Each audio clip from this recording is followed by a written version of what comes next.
চন্দ্রনগর রাজ্যে ৩ ভাই বাস করতেন। বড় ভাইয়ের নাম ভীমা, মেজ ভাইয়ের নাম লল্লন আর সবার ছোট ভাইয়ের নাম ভোলা। তাদের বাবা মারা গেছেন। ৩ জনেরই বিয়ে হয়েছে। আজ ৩ ভাই তাদের পিতার সম্পত্তি ভাগ করছেন। দেখো ভাইরা, আমি তো সবার বড়, তাই ভাগাভাগির দায়িত্ব আমিই নেব। বলো, তোমরা কি রাজি? ভাইয়া, আমি তো মেজো, আপনি যা বলবেন আমি তা মেনে নেব। ভাইয়া, আপনারা দুজনেই আমার বড় ভাই, আমি তো সবার ছোট। আপনারা যা সিদ্ধান্ত নেবেন আমি তা মেনে নেব। বাবা চলে যাওয়ার পর আপনাদেরই আমি পিতার সমতুল্য মানি। ঠিক আছে, তাহলে আগে জমির ভাগ করি। দেখো ভাই, আমাদের 2টি জমি আর 1 খণ্ড অনাবাদি জমি আছে। আমরা 3 ভাই, তাই 2টা জমির একটার ভাগ আমি নেব, আরেকটা পাবে মেজো ভাই লল্লন। আর বাকি যে অনাবাদি জমি আছে সেটা যাবে ছোট ভাই ভোলার ভাগে। দারুণ সিদ্ধান্ত ভাইয়া, আমি রাজি। বলো ভোলা, তুমি চুপ হয়ে গেলে কেন? তুমি কি রাজি নও? ঠিক আছে ভাইয়া, আপনারা যা বলবেন আমি তাই মেনে নেব।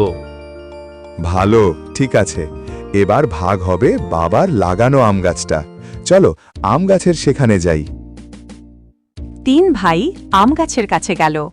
গাছটিতে ছিল 2টি ডাল, আর 2 ডালেই অনেক আম ঝুলছিল, কিন্তু মাটির উপর থেকে দেখা যাচ্ছিল মাত্র 1টি কাণ্ড।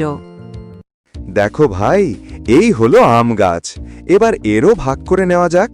দেখো, এতে 2টি ডাল, মাঝখানেটা শিকড়। এই 2টি ডালের একটার মালিক আমি আর একটার মালিক লল্লন, আর শিকড় শুদ্ধ গোড়াটা হবে ভোলার। খুব ভালো ভাইয়া, এই সিদ্ধান্তে আমি একমত। আপনারা তো বড়, আমি তো ছোট।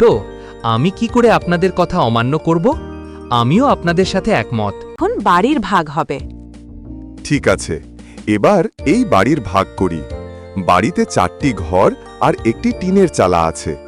এর মধ্যে 2টি ঘর হবে আমার আর বাকি 2টি লল্লনের, আর ছোট ছাউনির ঘরটি হবে ভোলার। ভীমার এই সিদ্ধান্তে ভোলা খুব কষ্ট পায়, তবুও বড় ভাইয়ের সিদ্ধান্ত মেনে সে কিছুই বলে না। এভাবেই বাড়ির ভাগও শেষ হয়ে যায়। আরে ভাইয়া, জমি, গাছ আর বাড়ির পর আরও একটি জরুরি জিনিস তো আপনি ভুলেই গেলেন। আরে লল্লন, আমি কি এমন জরুরি জিনিস ভুলে গেছি? আমাকে একটু মনে করিয়ে তো দাও। ভাইয়া, বাবা তো আমাদের 3 ভাইয়ের জন্য কিছু টাকা পয়সাও রেখে গেছেন। আপনি তো সেটা ভুলে গেলেন। আরে হ্যাঁ হ্যাঁ, মনে পড়েছে। একটু দাঁড়াও, আমি এক্ষুনি নিয়ে আসছি। বড় ভাই ভীমা বাড়ির ভেতর থেকে একটি মাটির কলসি নিয়ে আসে, যেখানে অনেক কয়েন ভরা ছিল। তার মধ্যে কিছু প্রাচীন যুগের কয়েনও ছিল। দেখো ভাইয়েরা, এতে 2 ধরনের কয়েন আছে। এক ধরনের এখনকার চলতি কয়েন, আরেক ধরন কয়েন আমাদের দাদার দাদার জমানার, মানে অনেক পুরনো যুগের কয়েন, যেগুলো কিছু অদ্ভুত ধাতু দিয়ে তৈরি। তো ভাইয়া, এখন এই কয়েনের ভাগ আপনি কিভাবে করবেন? তাহলে শোনো, বর্তমানে যেসব কয়েন চলে সেই কয়েনগুলো আমার আর মেজ ভাই লল্লনের হবে, আর যে কয়েনগুলো খুব পুরনো, মানে পুরনো ধাতু দিয়ে তৈরি, সেগুলো ভোলার হবে। এভাবে 2 ভাই টাকা পয়সাও ভাগ করে নেয়। ভাইয়া, আপনারা দুজন তো সব টাকা পয়সা নিয়ে নিলেন। যদি আমার ভাগ্যে শুধু এই 4টা কয়েনই লেখা থাকে তবে আমি সেটাই মেনে নিলাম।